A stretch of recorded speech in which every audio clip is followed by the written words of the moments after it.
return into the house and Napoleon went to bed. Let the windows be closed, Doctor, and leave me. I will send for you presently. He did send, and I found him greatly depressed in spirits. He was speaking of his son and of Maria Louisa. Such a conversation was painful, and I endeavored to give it another turn and recall to his mind recollections which did not appeal painfully to his feelings. I understand you, Doctor. Well, be it so. Let us forget, if indeed the heart of a father can forget. 27th. The emperor was laboring under a deep depression of spirits. 28th. Same state as the preceding day. Headache, frequent and insipid rotations, nausea, dry and nervous cough. I ordered a calming draught. 29th.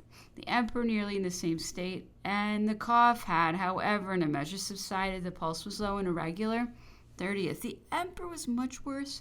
He was seized with a general shivering and experienced alternations of heat and cold. His pulse was weak and nervous. Deglutition difficult. Intolerable headache. Well, doctor, how do you find me? What do you think of the state in which I am? That is not alarming, that it is improving, and that your majesty would be quite well if you would consent to take a medicine, very simple in itself. What is it? Some spirit of ether? What is syrup of ether? I explained it to him. What effect does it produce? I told him. You were quite sure of it? Yes, sire. Well, let me have some. Make haste.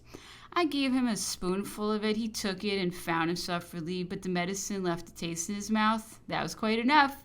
He would have no more of it. 31st. The emperor was rather better, but having remained 2 hours in a tepid bath, he was indisposed the remainder of the day, and all the morbific symptoms of the preceding day reappeared. I entreated Napoleon to take another dose of syrup of ether, but he refused.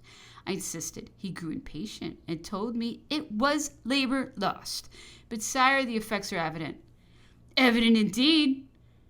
I did not close my eyes a single moment. I never passed so bad a night. The action of this medicine is so mild. It may be for stomachs accustomed to physic, but mine is yet undefiled and a stranger to medicines. The mere effluvia arising from your drugs is sufficient to contract it. Apply on the exterior every remedy you think proper. I have no objection, but to introduce into my body a mass of preparations and ingredients capable of destroying the strongest constitution is what I will never consent to. I will not have two diseases, one given by nature and the other by a physician. January 1st, 1821. The health of the emperor did not present any apparent improvement.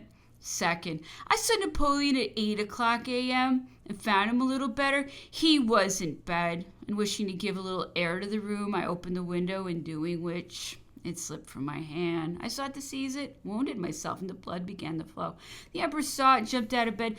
Doctor, you've cut your hand. Quick, a physician. Run for the English surgeons. Wounds are dangerous in this climate. You know that the least delay may be mortal. Hasten, some of you, to the camp.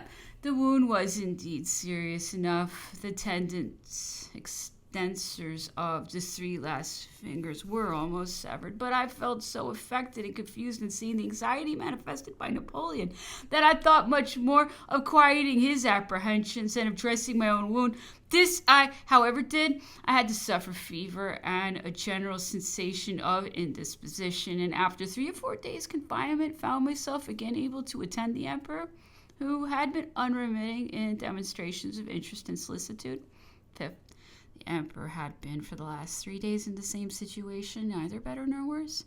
He took 2 pills, each composed of 3 grains of watery extract of bark and a quarter of a grain of opium of Beaumais.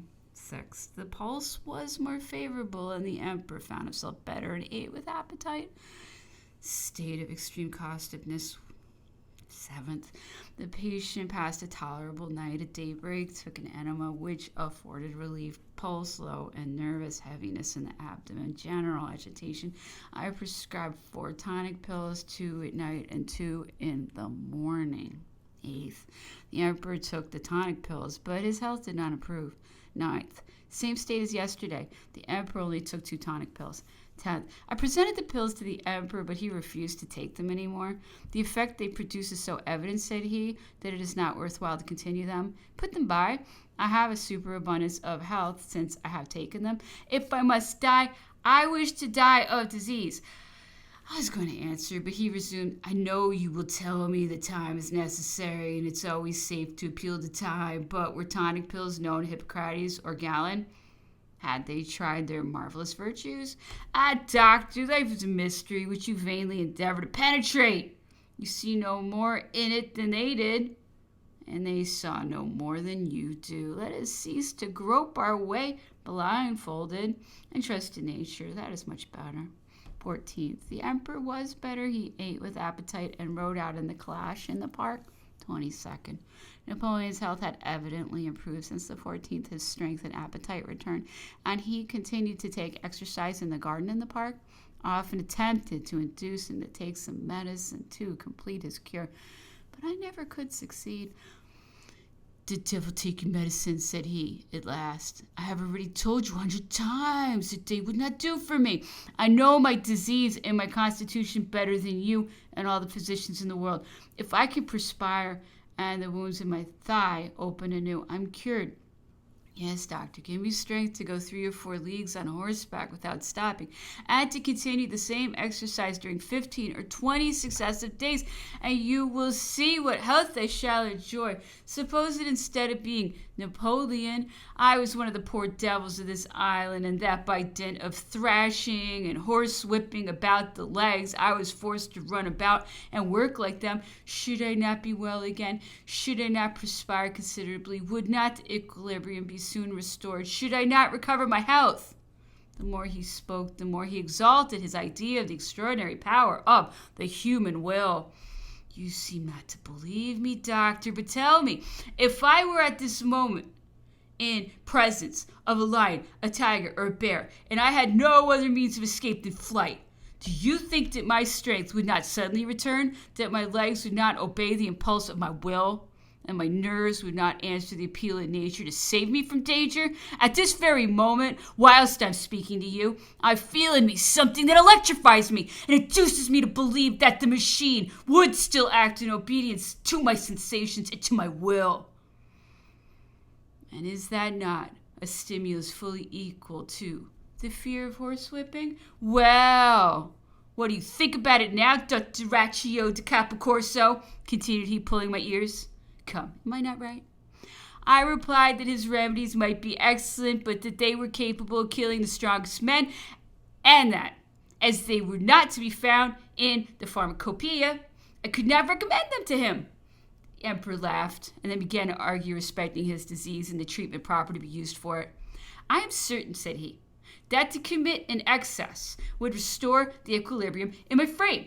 My curative system has never been to take medicines, but to observe diet during 1 or 2 days, or to commit some excess in opposition with my usual habits. Thus, for instance, if I had been too long resting, I took a long ride on horseback, or hunted for a whole day without stopping. If I had been undergoing too much fatigue, I remained quiet during 24 hours or longer, and I assure you that my method has never failed, and that the shock always produced a favorable result. It is true also that a constitution like mine is seldom to be met with. When I wished to sleep, I slept, be the place or the hour what they might. When I happened to drink or eat too much, my stomach rejected the superfluous portion. In a word, my nature was not like that of all men. All that is now gone. I feel it, but I am not yet without resource. Then after a pause he exclaimed, will you not say at last, Dottoraccio maledetto, that I'm right? Is my medicine not preferable to yours? I replied that undoubtedly his system was good, since he had in his favor a constantly successful experience, but that in his present situation the case might be different. His Majesty was now really ill, and his disease required the use of internal remedies to cure it and reestablish his health, that he ought to lead a quiet life, take moderate exercise, and in proportion to his strength, and that any excess could only be productive of fatal consequences. We have it now, said he, laughing. These devils of physicians are all alike. When they wish to bring the patient to do a thing, they deceive him and frighten him. Is it not so, Dr. Raccio? Slightly striking me with his hand. Well then, we will obey the orders of medicine.